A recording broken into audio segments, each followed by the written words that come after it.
back to another episode of Play Action Fantasy Football. We got the quarterback start sits for Week 9. Why don't we go ahead and kick it off with our Thursday night matchup, which is the Titans at the Steelers. And after an impressive performance here in Week 8 from the rookie quarterback Will Levis, who got the start, played pretty much every single snap for quarterback minus 2 of those that went to Malik Willis, but that offense was clicking with him. The deep bomb is for real with Will Levis. He is going to be a cautionary start, though. It was already a little bit iffy there with TJ Watt coming off the edge, but now reports are showing that Cam Hayward is coming back against the Titans on Thursday Night Football. So Will Levis is going to be a cautionary start for me in this matchup, and Kenny Pickett coming back from his injury after a week and a bye week. I like him in this matchup. He's going to be a start for me. And how about our Sunday at 9:30 game here in Germany? You have the Dolphins and the Chiefs. Dolphins and Chiefs should be a really good matchup here. Tua and Patrick Mahomes are both going to be starts for me. Yes, Patrick Mahomes, after his game last week against the Broncos, did struggle for the most part. Was dealing with flu-like symptoms. Doesn't help that it was snowy, bad conditions out for the most part, and just an overall bad performance by the Chiefs there. I mean, you should have overall win that game if he's not sick, and also the way that the weather was. I still think they could have won that game, but just overall, just not a good game for Patrick Mahomes. But obviously, Tua's doing his thing, so go ahead and start both these guys here on your Sunday 9:30 game. And now we got our 1 o'clock games here on Sunday. You got the Vikings and the Falcons, and this one would have been a good matchup. Kirk Cousins tore his Achilles last week, so he is done for the season, and they just traded for Josh Dobbs. However, he's not going to be playing this week. It seems like it's all going to be Jaron Hall, as he was reported today to be the starting quarterback. He was named the starting quarterback, I should say, for the Vikings here against Atlanta.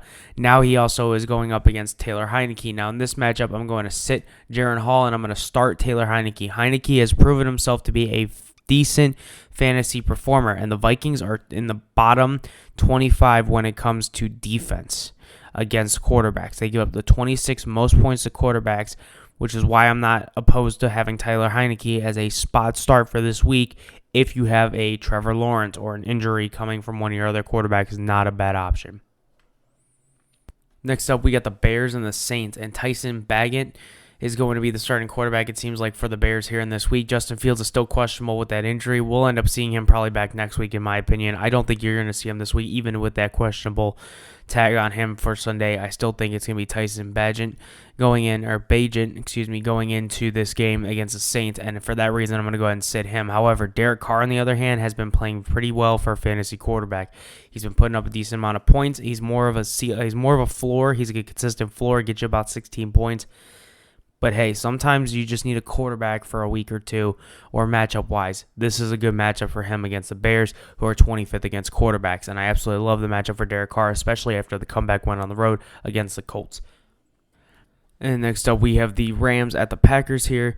And it looks like that Matthew Stafford has a questionable tag going in this with a thumb UCL issue. And regardless if he plays or not, I'm going to go ahead and sit him. And if it is not him and it turns out to be Brett Ripon, I'm going to go ahead and sit him as well. Jordan Love, on the other hand, I'm going to go ahead and give a cautionary start to in this matchup, as the Rams just got lit up by the Cowboys. Now, obviously, the Cowboys are a better overall team. However, Jordan Love, this could be a good bounce-back game for him in Week 9. Now you got the Commanders and the Patriots, and this should be an interesting one as well. Patriots are kind of starting to step it up a little bit on the defensive side. However, the Commanders just put up good amount of points against the Eagles.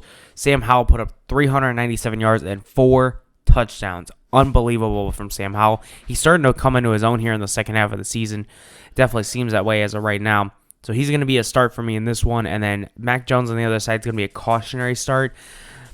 The Commanders are 14th against the pass. The Patriots are 5, but I still like Sam Howell in this situation. But for Mac Jones, the weapons that he has, his favorite weapons, now gone. He's on the IR for a couple weeks here, so that's going to hurt Mac Jones. So we'll have to look into how that plays out here in the next couple weeks. But as of right now, cautionary start, because the Commanders did just trade away 2 defensive tackles.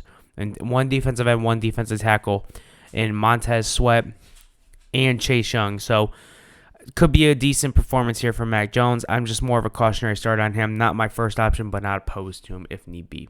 And next up, we got the Seahawks and the Ravens here. And Geno Smith has not been doing well in fantasy terms. Yes, they got the win last week. Yes, they've been playing well as a team. The receivers are producing, but for fantasy terms, Geno Smith is not. And now he's got to go up against the 8th best team against quarterbacks this season in the Baltimore Ravens. I'm going to go ahead and sit Geno Smith. On the opposite side of the ball, Lamar Jackson just keeps adding up those numbers and making him more and more fantasy viable every single week, making it harder to keep him out of the top 3, depending on matchup or not. Lamar Jackson for me is a start in this one, especially up against the Seahawks, who are one of the bottom 3 against quarterbacks this year in fantasy football. So start Lamar Jackson in that one. Now we got Tampa Bay Buccaneers versus the Houston Texans in this matchup. Baker Mayfield is questionable in this matchup going into it.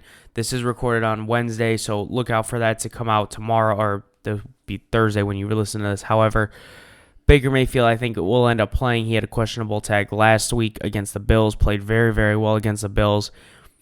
Hail Mary pass at the end there kind of, was a safe hay prayer. But for Baker Mayfield there, I do like him in this matchup against the Texans, who are in 30th against quarterbacks here. But if it is not Baker Mayfield and Kyle Trask is the starting quarterback, I'm going to go ahead and sit him. On the other side here, C.J. Stroud. I do like C.J. Stroud in this situation. The Buccaneers did do pretty well in holding the wide receivers for the most part. I mean, Stephon Diggs was held to 16 points. However, Josh Allen did play pretty well in that game against the Buccaneers. Now, C.J. Stroud is a rookie quarterback, so he might have a little bit of a couple issues here and there. But for the most part, his turnover to touchdown ratio and his overall ball protection as a quarterback is unbelievable for a rookie.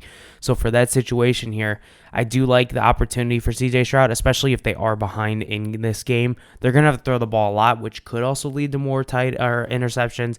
But it also allows him to stack up those fantasy points. So C.J. Stroud a start for me in this one as well. And ending it here with our 1 o'clock games, getting ready to transition to our 4 o'clock games, we got the Cardinals and the Browns.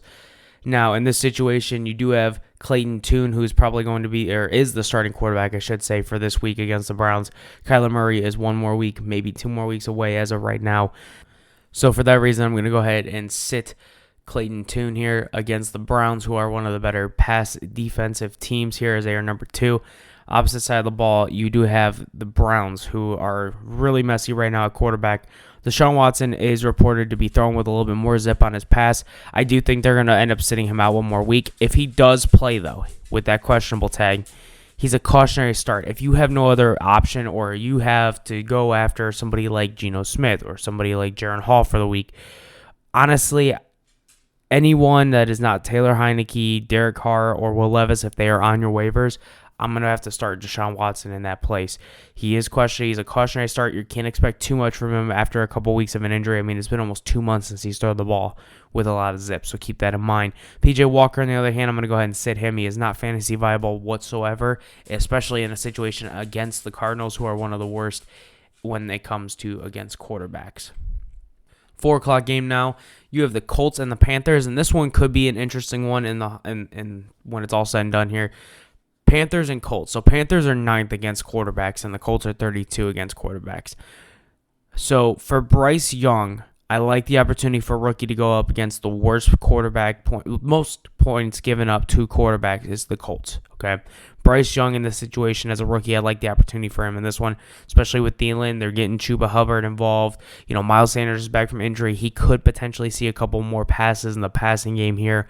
And on top of that, they're starting to get other guys involved as well. As you heard in my wide receiver video, I gave Jonathan Mingo a cautionary start for that reason. He's starting to pick up those targets, and I like that as Bryce Young is not only connected now with Thielen, he's got Hayden Hurst, he's got Jonathan Mingo, and now he's got Chuba Hubbard and Miles Sanders both healthy. So he's getting his weapons back, and I like that.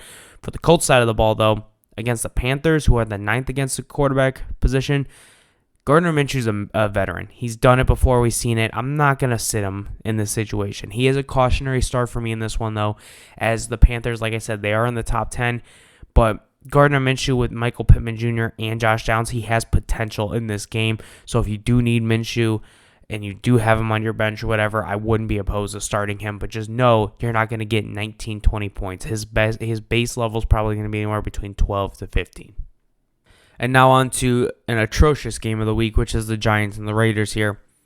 Daniel Jones, Tyrod Taylor are both questionable in this one. I believe one of them is going to end up playing. It all points out to Daniel Jones as of right now is probably going to be the one to play. However, if either one of these guys play, I'm not touching my fantasy football lineup and putting them in for 1 second. Don't even think about it. If they're on your team, honestly, drop them. There's no reason to have either one of these guys. And on the Raiders side of the ball, the rookie's finally getting an opportunity. After firing the general manager and the head coach and Josh McDaniel, no more Jimmy Garoppolo. It's going to be Aiden O'Connell's turn to see what he's got. Now, that being said, we don't know what he's got, number one. And number two, we don't know what the chemistry is. I mean, the kid has shown potential in the preseason, but that's preseason. We can't count on that. So for that reason, every single quarterback in this matchup is a sit, and we don't have to think twice about it. Now you got the Cowboys and the Eagles, and this one's going to be a good one. Go ahead and start both these guys. Dak Prescott finally bounced back after a couple iffy performances. He had a decent one against the Chargers, had a bye week, came back out, all shots fired for the Cowboys offense here. I mean, they just rode in on this one and just completely took it to the LA Rams. And now they got the Eagles, who are the 23rd worst against quarterbacks, and I like the opportunity for Dak Prescott on this one. Now the Cowboys, on the other hand, are a little bit more stingy. They're 4th against quarterbacks. Jalen Hurts, on the other hand, he's another breed in another sense. So Jalen Hurts in this one's going to also be a start for me, so I like both these guys in this matchup.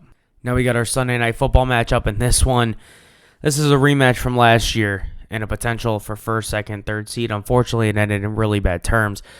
But nevertheless here, Josh Allen and Joe Burrow are both going to be starts in this matchup for me. Bengals are 19th against quarterbacks here and when it comes to fantasy football points, and Josh Allen's been playing on a whole nother level. However, the Bills are number 1 against the quarterback position when it comes to fantasy points given up. That being said, Joe Burrow has Higgins, Chase, Mixon's finally doing something here, and Tyler Boyd. I mean, he's got all of his weapons ready to go. That offensive line seems healthy. He seems healthy, and that's the biggest part for me here on why he has a start. Joe Burrow went into San Francisco, who has a pretty good defense in their own mind, or their own sense, and that's why I like Joe Burrow here against the Bills, who are banged up a little bit all over in the defensive side of the ball. So for that reason, Joe Burrow start, Josh Allen start. And ending it here on Monday Night Football, you got the Chargers and the Jets. Justin Herbert has been playing phenomenal. He did have a tough game against Kansas City. Now he goes up against the Jets, who can give quarterback fits at times. However, I do like Justin Herbert in this situation here. He's going to go ahead and be a start for me. Now, Zach Wilson, on the other hand, is a cautionary start. There is potential with him depending on which Zach Wilson wants to show up. He has not done pretty well for the most part. Now, when I say cautionary start, it's only because the Chargers are 29th against quarterback, giving up points to quarterbacks. Now, they did give up about 12 points to Tyson Bagent last week. So, that being said, Zach Wilson being in the league for as long as he has, he might get you 14, 15 points max. But again, that's only if you need a streamer and you are absolutely desperate. You might be in a 12, 14-man league, and Zach Wilson might be your only option at this point. And if it is, I apologize and I feel sorry for you. However, for this week's matchup, it could not have come at a better timing here, as I think this is a matchup you could see him hit maybe about 14, 15 points and get you a solid quarterback start for week 9. And that's going to do it for our start sit for quarterbacks. If you haven't checked it out already, go see the wide receiver video and then look out for the running back and tight end later this week. Best of luck in your fantasy football and this week and for the rest of the season. Stick with us here, and we got a couple more weeks left to go. We appreciate all the support we're getting. Other than that, you guys have a good one.